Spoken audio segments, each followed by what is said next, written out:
Introduction. They say you never forget your first love. I can remember my first hate with real vividness, and the feeling that it was a strong motivator to write. It wouldn't be an interesting one to share with you, but I can remember it very well, and it's how I learned an important distinction. Many people are fond of saying, it's more important to generate light than heat. You may have heard this wise-up remark made by people. It sounds so judicious, doesn't it? Poppycock, of course. I mean, there is no other source of light but heat. Where else could light come from but heat, if you think about it? Totally false distinction. Just like the people who say that if you're strongly motivated, or if you have an investment of that kind in the subject, that you won't be detached or objective about it. I think that's quite untrue too. You can be in a rage and be perfectly cold and controlled.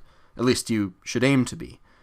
I spend most of my time in an extremely bad mood, and I hope it shows, hoping really just to deprive people of whatever happiness they may be able to get by living with their illusions.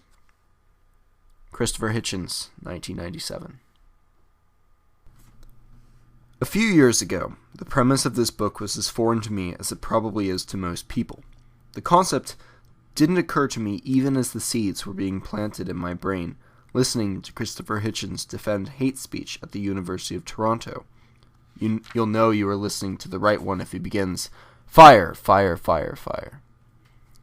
But eventually, the question had to be asked. Why do we seem to unanimously hate hatred? How did we all agree on that?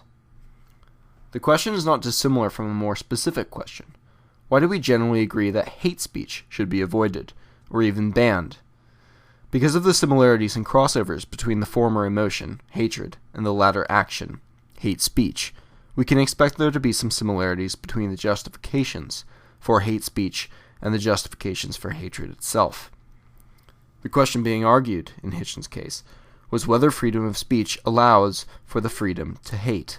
The normal arguments were advanced by the opposition. Hate speech begets hateful action. Just think of the Jews. Think of the American blacks. Think of the homosexuals. Think of all the victims. Hitchens' main argument, distilled into a simple question, was who gets to decide.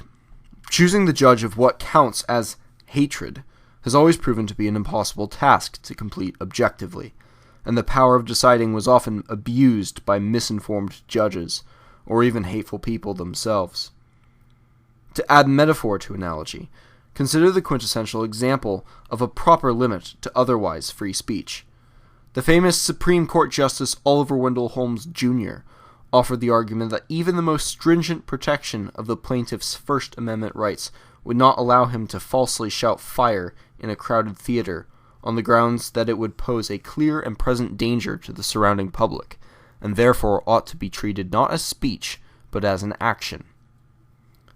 The famous fire in a crowded theater test comes from a 1919 Supreme Court case, Schenck v. United States, regarding the printing and mailing of pamphlets to eligible draftees, which condemned the draft as a violation of the rights of citizens, rights which citizens had a duty to defend.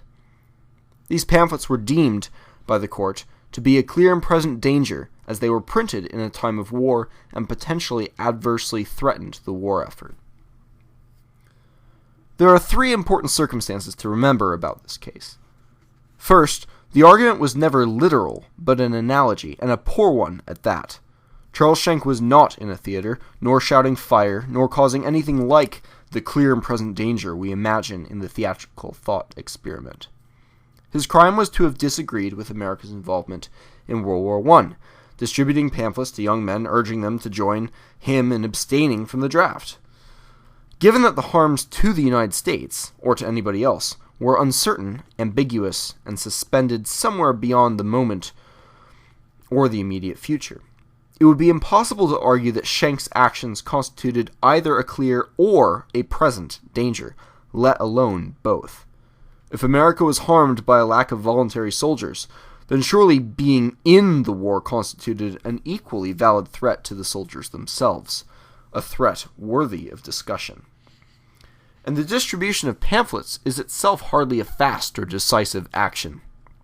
Present dangers, in theory, do not allow for free speech because there is not time to reason through the arguments for and against, like a real fire in a real theater. So not only was the justice's opinion an argument by an analogy, but an argument by bad analogy. It was, in fact, completely illegitimate by the analogy maker's own standards for it being analogous at all. Even the true intent of the pamphlets was decided by inferred insinuation, and not by what was objectively stated in the offending pamphlets.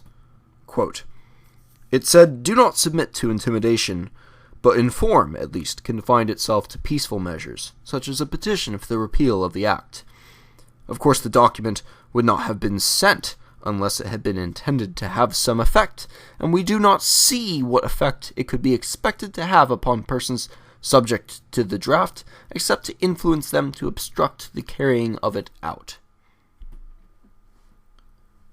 Secondly, the argument was not even an original creation of the justices. It had actually been lifted without attribution from a less reputable and experienced prosecutor.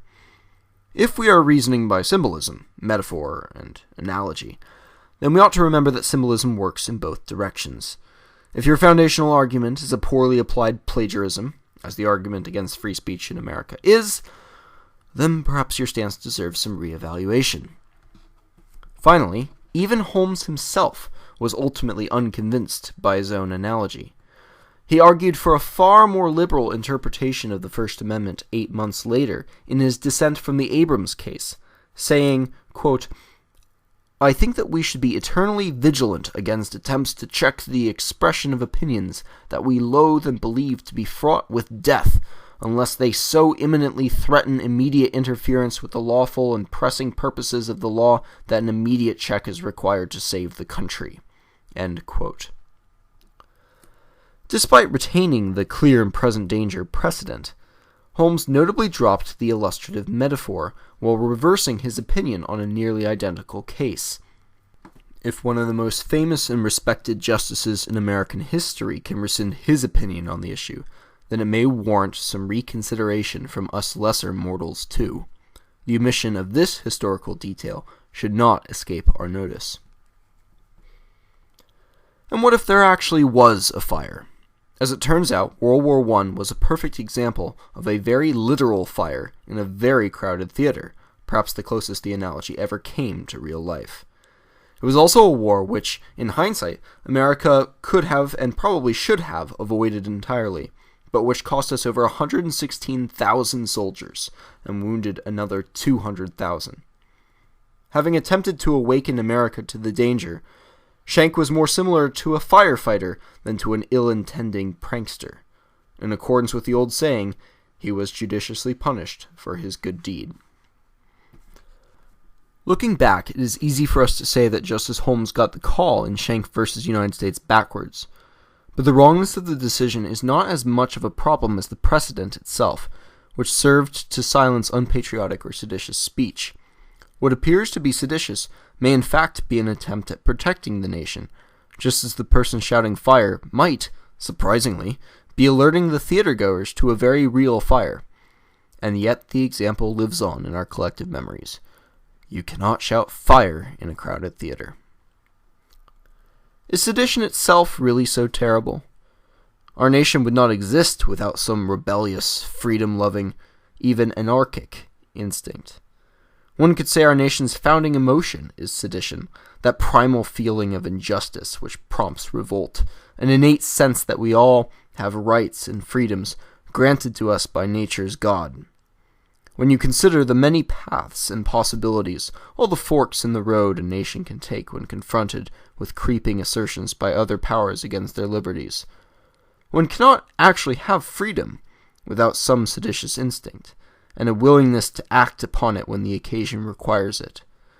Yet if asked, most people would tend to praise the virtues and wonders of freedom without giving that dirty, gray, concrete foundation of sedition its due share of credit. The arguments against hate speech are all claims to clear and present harm induced by the hateful speech. However, they are even more vague and ambiguous than something as visceral as a stampede in a theater. They are, in other words, worse than a plagiarized bad analogy rescinded by its primary user. In a building clearly and presently filling with smoke, speech that might be attacked as hateful can often be more beneficial than kind words. For this reason, it is better not to dismiss the first firefighter who shows up to a burning building, literal or figurative. It is in this seditious spirit that I will now endeavor to defend the one great evil of the modern age. Not hate speech, but hatred itself. I do not want to cast it as something ugly that we need to learn to live with because it is necessary or inevitable. Rather, my goal is to show that it is, in fact, an intrinsic moral good in its own right, and a moral necessity when the time and situation requires. Like all emotions, there will be contexts in which it is inappropriate. I trust that the reader will be intelligent enough to avoid the not all fallacy that has been plaguing modern conversations on social issues. Not all of X does Y, therefore general claims about X doing Y are false. Not all bears will maul you, but no thinking person is going to walk up and pet one. So without further ado, I present to you a defense of hatred.